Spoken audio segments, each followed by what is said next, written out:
ઇટાલીનું Milan શહેર, અને એમાં એક ચિત્રકાર, બહુ હોનહાર ચિત્રકાર હતો, ખૂબ જ તેજસ્વી એની કારકિર્દી હતી. અને એને એવો વિચાર આવ્યો કે ગોડ ઇન મેન, માનવમાં દેવ, માનવમાં ઈશ્વર, એવું ચિત્ર સર્જ્યું. હવે મોડેલને સામે રાખીને ચિત્રો બનાવવામાં આવે ને તો એ વાસ્તવિક ચિત્રો થાય. એ ઇટાલીમાં હતી જ પ્રથા. એટલે એ મોડેલની શોધમાં નીકળી અને એમાં ફરતા ફરતા એક યુવાન જોયો, અને એવો નિર્દોષ ચહેરો, એવું નિખાલસ એનું વર્તન, એવી એનું વ્યક્તિત્વ. એટલે આ ચિત્રકારે યુવાનને કીધું કે યુવાન, ગોડ ઇન મેન એવું મારે ચિત્ર બનાવવું છે, તમે એના મોડેલ તરીકે મારા સ્ટુડિયોમાં આવશો? તો યુવાન ખુશ થઈ ગયો. અરે, મારું એવું સદભાગ્ય ક્યાંથી કે માનવીમાં દેવ ચિત્રનું તમે નિર્માણ કરો ને મોડેલ તરીકે હું ચાલો. તો ખુશીથી આવ્યો, બેસાડ્યો સામે, એના ચહેરાની ઝીણી ઝીણી રેખાઓ દોરી, આઉટલાઈન, પછી એમાં એને રંગ ભર્યો અને એવું સુંદર ચિત્ર બન્યું. ગોડ ઇન મેન પ્રસિદ્ધ બની ગયું યુરોપમાં. પછી તો વર્ષોના વાણા વાઈ ગયા. એમાં વળી એક દી આના ચિત્રકારને એમ વિચાર થયો કે ડેવિલ ઇન મેન એવું ચિત્ર બને, માનવમાં દાનવ. હવે તો ચિત્રકાર હતો ને ચિત્રકારને તો હવે આવે આવી અભિલાષા હોય, આવું ઉદ્ભવે એના હૃદય. એને એમ થયું કે નીકળી પડું કોઈ મોડેલ આના માટે. ચલો, એ ફરતા ફરતા એક ઠેકાણે આવ્યો, એક માણસને જોયો, માથામાંથી લોહી હાલ્યું જાય, કોકારે ઝઘડો કરીને આવ્યો હોય છે, વિખરાયેલા વાળ ને વધેલી દાઢી ને ફાટેલા વસ્ત્રો, દારૂનો શીશો હાથમાં ને બેફામ બોલતો જાય. અને આને આ દૃશ્ય જોયું. માણસો કોઈ એની પાસે નહોતા જતા, એના બદલે ચિત્રકાર સીધો એની પાસે જ ગયો અને એને વિનંતી કરી કે માનવીમાં દાનવ, માનવમાં દાનવ મારે ચિત્ર બનાવવું છે, આપ મોડેલ તરીકે મારા સ્ટુડિયોમાં પધારજો. અને લોકોની નવાઈનો પાર ન રહ્યો. આવી અવસ્થામાં એણે કીધું ખુશીથી આવું ચાલો, અને એને બેહાર્યો સામે.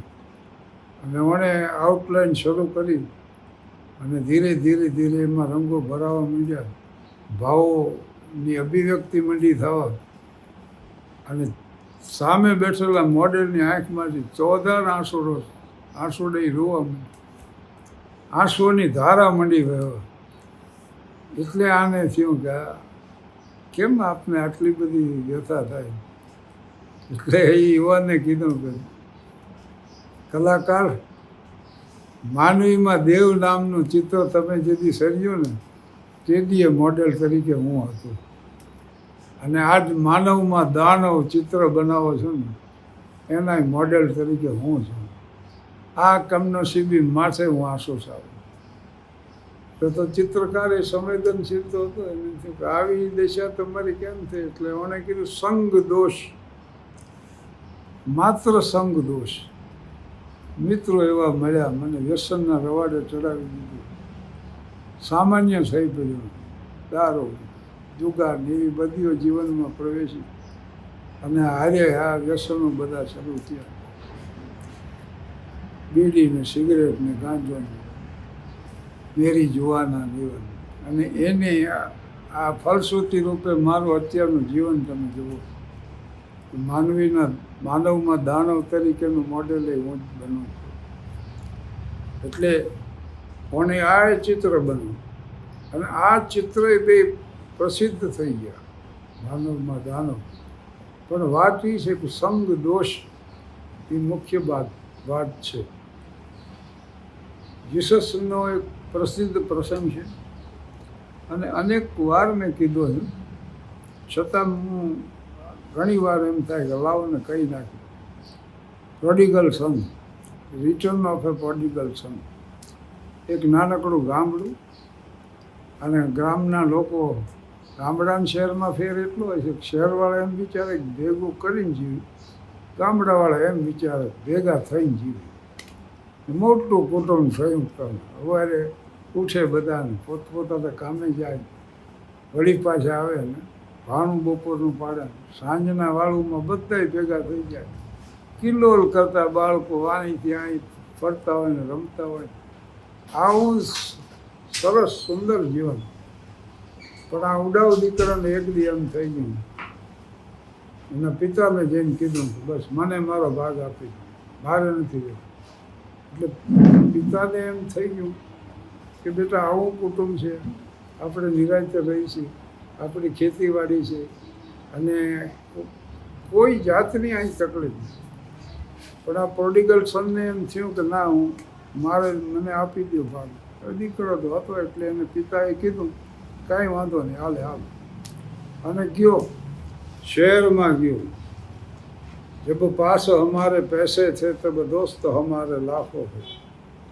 ઘણા મિત્રો પડી ગયા અને આને પૈસાની ઉડાડવાની શરૂઆત કરી. મોજ શોખ ને ભોગ વિલાસ, ડાન્સ ને વાઇન એન્ડ ડાઇન ને એમ તો થતાં પૈસા ખૂટવામાં તો ક્યાં વાગે. અને ધીરે ધીરે એવું મંડ્યું થવાનું કે જેમ પૈસા ખૂટતા ગયા એમ મિત્રો ઘટતા ગયા. અને એક તબક્કો એવો આવ્યો કે સાવ નિર્ધન થઈ ગયું. પછી તો પૈસા હતા ને એટલે જે મળે એ કામ મંડ્યો કરવાનું. છેલ્લે ભૂંડ હાંચવવાનું કામ એને મળ્યું.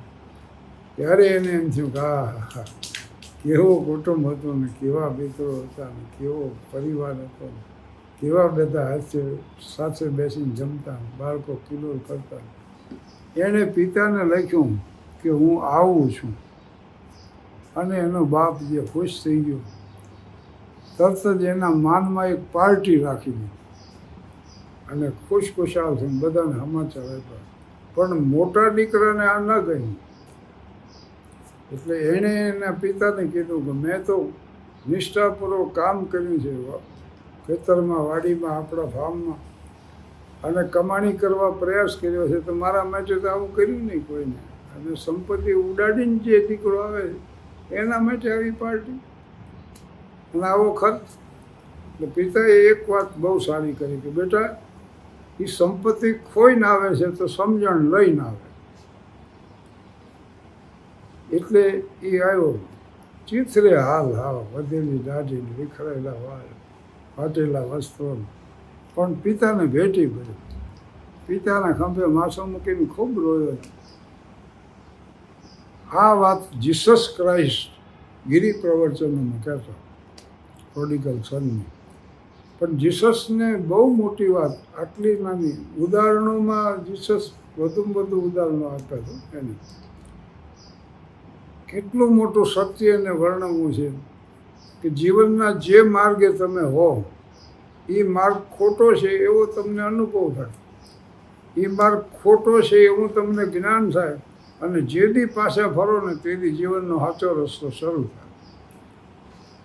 એટલે પાછા ફરો, સમજો થઈને પાછો ફર, ધરતીનો છેડો છે ઘર. પણ આમાં છે ને ક્રિશ્ચિયાનિટીમાં રિપેન્ટન્સ છે. સાંજે ચર્ચમાં જઈ આખા દિવસમાં જે કંઈ ખોટા કાર્ય કરતા હોય એનું કન્ફેશન કરવાનું, અને કન્ફેશન આમ તે પછી રિપેન્ટન્સ એટલે પાશ્ચાત્ય. પણ પાશ્ચાત્યાપનો અર્થ પાછું ફરવું એ જ થાય. રિપેન્ટન્સ પ્રતિક્રમણ છે, જૈનોમાં પ્રસિદ્ધ પ્રથા છે પ્રતિક્રમણ. પ્રતિક્રમણનો અર્થ એટલો જ છે પાછા ફરવું. અને સોફીઓ જે છે, સોફીઓની એક વાત એ છે કે બંદે કભી શિકાયત નહીં કરતા. માલિકે જે કામ સુપ્રત કર્યું છે એ કર્યો છે, અને એ કામ કર્યા પછી સમય રહે ને તો ઇબાદત કરવી. પણ રાબિયા કહેતા માન સૂફીસન થઈ ગયું કે માની લો કે કામ જ એટલું છે, એ ગુલામ તરીકે એને વેચી દેવામાં આવી હતી યુવતીને, અને એનો ક્રૂર અને ઘાતકી હતો માલિક. એટલું બધું કામ દેતો કે એને ઇબાદતનો વખત જ નહોતો મળતો. રાબીએ કીધું કે તમે તમારું કામ પૂરું કર્યા પછી સમય રહે તો ઇબાદત કરો, પણ માની લ્યો કે સમય જ ન રહે તો કામ જ એ રીતે કરો કે ઇબાદત બની જાય. એક કલાકાર પોતાની કલાને વફાદાર રહીને રજૂઆત કરે ને એ એમની ઇબાદત છે. એક સર્જન હાર્ટની સર્જરી કરે ઓપરેશન થિયેટરમાં તો એ ઇબાદત. એક શિક્ષક વર્ગમાં ઉત્તમ પ્રકારનું શિક્ષણ આપે તો એ ઇબાદત છે. એટલે ઇબાદત જ પછી કાર્ય બની જાય. આ જાતનું જીવન એ ઉત્તમમાં ઉત્તમ જીવન છે. ડૉક્ટર આલ્બર્ટ શ્વાઇઝર કહેતા કે વર્ણથંભી સક્રિયતા અને હળવી રમૂજ વૃત્તિ એમાં જીવનની સાર્થકતા છે. આભાર.